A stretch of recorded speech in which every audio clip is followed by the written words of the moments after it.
बिस्मिल्लाहिर्रहमानिर्रहीम। नाज़रीन, मैं हूँ आपको उस्ताद मोहम्मद बशीर और आप देख रहे हैं वॉइस ऑफ कोटोदू।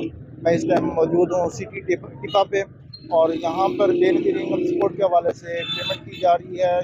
जहाँ आपको रश नज़र आ रहा है, बहुत सारे लोग यहाँ पे मौजूद हैं, औरतें भी मौजूद हैं। अंदर की सूरत हाल भी दिखाते हैं और लोगों से जायज़ा लेने की कोशिश करते हैं कि क्या सूरत हाल है और क्या कुछ इनके साथ हो रहा है, क्या शफाफियत हो रही है या कोई जिस तरह सुनने में आ रहा है कि पैसे वगैरह काट के उनसे दिए जा रहे हैं। आइन से बात करते हैं। अस्सलाम वालेकुम चाचा। वालेकुम सलाम। क्या नाम है थोड़ा? मैं हाफिज नज़ीर अहमद। कितों आए वदे पे? दायरे 3 पर सुनाओ, पैसे में गिन दम तुसा? पैसे क्या दिन बाद गिना। अच्छा, क्या सूरत हाल है तुझी? ठीक है। सुने से कि पैसे शैसे गिनने वाले नहीं, साढ़े को कोई पैसे क्या नहीं। नहीं। एक और यहाँ पे शहरी मौजूद है, उनसे बात करते हैं। अस्सलाम वालेकुम। वालेकुम सलाम। क्या नाम है थोड़ा? खालिद। कितों आए वदे हो? नूर शाह जो ए दसो इतना चौकी देर से आए हुए? 10 मिनट सी गया। 10 मिनट ठीक है।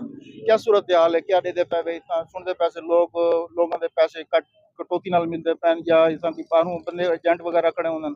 कोई ना ही में मिलता है, कोई नहीं करो। जी नाज़रीन, जो यहाँ पे शहरी मौजूद हैं वो कह रहे हैं किसी किस्म की कोई कटौती नहीं हो रही और शफाफियत से यहाँ पे काम हो रहा है। बाकायदा टोकन दिया जा रहा है और उसके बाद फिर पैसे जो जितने भी हैं वो उनको मुकम्मल दिए जा रहे हैं। अंदर की सूरत हाल आपको दिखाता हूँ। यहाँ पे मौजूद हैं कुछ शहरी, उनसे बात करते हैं। अस्सलाम वालेकुम। वालेकुम सलाम भाई। क्या नाम है आपका? मोहम्मद हसनैन।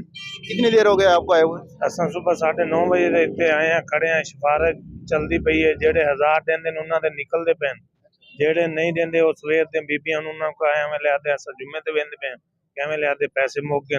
ਸਵੇਰ ਦੇ 9:30 ਵਜੇ ਦੀਆਂ ਬੀਬੀਆਂ ਅੰਦਰ ਗਈਆਂ ਖੜੀਆਂ। ਇਦਾਂ ਤੋਂ ਨਹੀਂ, ਸਿਫਾਰਿਸ਼ ਇੱਕ ਤਰਫਾ ਚਲਦੀ ਪਈ ਹੈ। ਉਹਨਾਂ ਦੇ ਹਨ ਚੋਈ ਤੇ ਬੰਦੇ ਉਹ ਇਹ ਦਿੰਦੇ ਪੈਣ 1000 ਮੁਕਾਇਆ ਰਿਕਾਰਡ ਦਾ ਉਹ ਕਢਵਾਉਂਦੇ ਪੈਣ।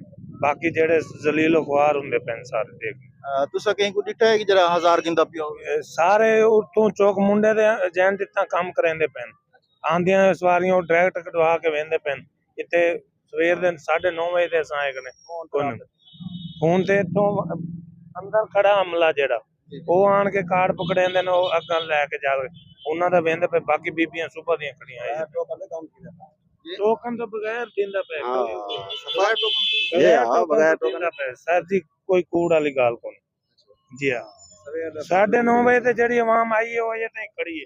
अच्छा, अक्सर बंदे खड़े बाकी आंदे ने और अगू जेड़े अमला खड़ा है बाल गए उन्हां कोल मोबाइल ही कोनी। असां आते भी उन्हां नाल सानू पुछन दे जे मिलदे ठीक है। इधर पीछे जाना शाम हो गई 2-2:30 दा टाइम थी वो साकू अंदर नहीं वंजन देंदे। बाकी सारे अंदर काम करन देन घर पर अपना चलाई पे बाकी सफार है क्या सफार है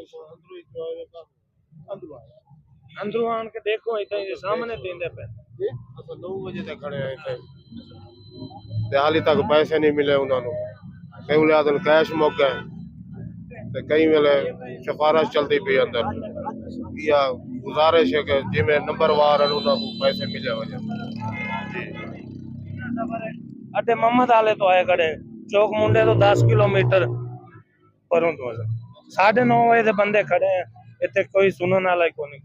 क्या वेले बीबियां आते तुहाडे अंगूठे नहीं काम कर रहे, क्या वेले आते तो पैसे मुक गए असीं जुम्मे ते जांदे पे। ये कोई